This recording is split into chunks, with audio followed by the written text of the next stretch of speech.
মামা বাড়ি গিয়া কাপড় চোপড় চেঞ্জ করার আগে বিয়াটা করে ফেলাই। দূর তুই কি যে কর। আচ্ছা ফোন রাখ, পরে ফোন দিব না। এতদিন পর দেখলাম আম্মা। কি রে বাবা, খাবি না? এবার তো মানে হুট করে আইছি, সবার লেগে বেশি কিছু আনতে পারি নাই। সবার একটু বুঝাই কইও। আরে বাবা, ওরা এমনিতেই বুঝবে। তারপর আম্মা একটু বুঝাই কইও, মন খারাপ করে তো, বুঝো না? আচ্ছা আমি কম। আচ্ছা আম্মা, ও আরেকটা কথা ছিল, এইবার কিন্তু বেশি একটা ছুটি নিয়ে আইতে পারি নাই। তো যদি কোনো প্ল্যান থাকে তাহলে একটু আগে ভাগে কইরো, বুঝছো না? আরে বাবা, এইসব নিয়ে তোরে ভাবতে হইব না, আমি আগে থেকে প্ল্যান করে রাখছি। আমি 4টা সুন্দর দেখা মাইয়া পছন্দ করে রাখছি। আর নাই খাইতে আইতো, আয়।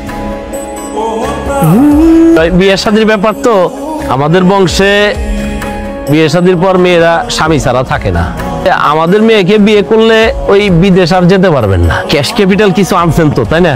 এটা নিয়ে আপনারা কোনো চিন্তাই করেন না, মাশাআল্লাহ ছেলে যথেষ্ট হুজুরকি। মাশাআল্লাহ, তাইলে তো কোনো সমস্যা নাই দুলা ভাই, তাই না? আমার একটা সমস্যা আছে, ঘটক সাহেব এতক্ষণ যা বলছে তার অর্ধেকটা সত্য, বাকিটা পুরাই মিথ্যা। আসলে আমার আব্বা মারা যাওয়ার পর এই পুরা সংসারটা আমি একাই চালাইছি। আমি আসলে কোনো ক্যাশ ক্যাপিটাল জমাইতে পারি নাই। কিছু টাকা আনছি, ওই পুরো টাকাটাই আসলে বিয়ের খরচ। এক্সট্রা কোনো টাকা আনতে পারি না, কারণ এক্সট্রা কোনো টাকা নাইও আমার কাছে। তাই আমার আরো কয়েকটা বছর বাহরাইনে থাকতে হইব। তুই ওই বাড়িতে এই কথাটা কান কইতে গেলি? বিয়ার পরে তুই দেশে থাকবি না, দেশ থেকে চলে যাবি, এই কথাটা কি কইতে হইব? কেমন কথা কইলাম মা? একটা মায়ের মিথ্যা কথা কইয়া বিয়া কইরা আমি আমার ঘরে আনবো কেন? 3 মাস পর যখন আমার যাওয়ানোর সময় হইব, তখন এরা জানবো না, হে জানবো না? বিয়া তো বাইঙ্গে গেছে, এগুলো কথা এখন বাদ দাও। কিন্তু আমি একটা জিনিস বুঝলাম না, ওই বাড়িতে গেছি আমরা আত্মীয়তা করতে, ওই হেলে যাইয়া তোর এই সমস্ত আজেরা কথা কওয়ার কোনো দরকার ছিল? যে তুই আমাকে 2 বোনের বিয়া দিয়ে তোর আজীবনের সব টাকা পয়সা নষ্ট করে ফেলাইছিস, এটা কয়ে তুই আমার 2 বোনের অপমান করলি না? আমি তো ওরা অপমান করছি? আচ্ছা ভাই, তোকে যদি এতই সমস্যা হয় আমি তাহলে বিয়া করবো না, খুশি তোরা? আরে মিয়া, বর্তমান তো সত্য কথা কইলে কারোর বিয়ে হয়? এই মিথ্যা বানোয়াট কথা কয়ে আমি কোনো মায়ের বিয়ে করতে চাই না। যে মাই আমার আসল পরিচয় যায় না, সত্যটা যায় না, আমার বিয়ে করবো, হেরে আমি বিয়ে করবো। নাইলে আমি গেলাম, আল্লাহ হাফেজ।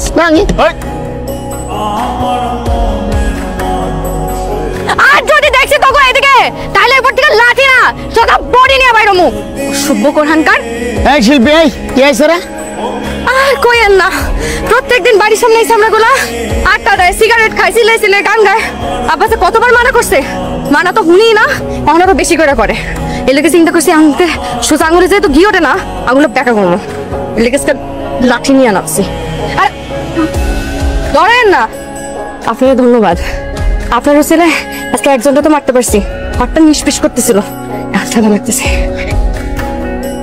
মায়াটা কে ঘটক ভাই? এই আমাদের মাস্টার সাহেবের মায়া, শিল্পী। সুন্দর, বিবাহিত না অবিবাহিত? এটা শুনে তোমার কি লাভ? তুমি তো আবার স্পেশাল সত্যবাদী। শুনেন, কিছু কিছু সুন্দর জিনিস পাইতে হইলে অনেক কিছু ছাড় দেওয়া যায়। ওই যদি অবিবাহিত হয় তাহলে আমি ওর লাগে বিবাহিত হইতে চাই, ব্যবস্থা করেন। শুকুর আলহামদুলিল্লাহ, তাইলে তো কোনো কথাই নাই। আমি এক্ষুনি মাস্টার সাহেবের বাড়ি গেলাম। ওকে, যা।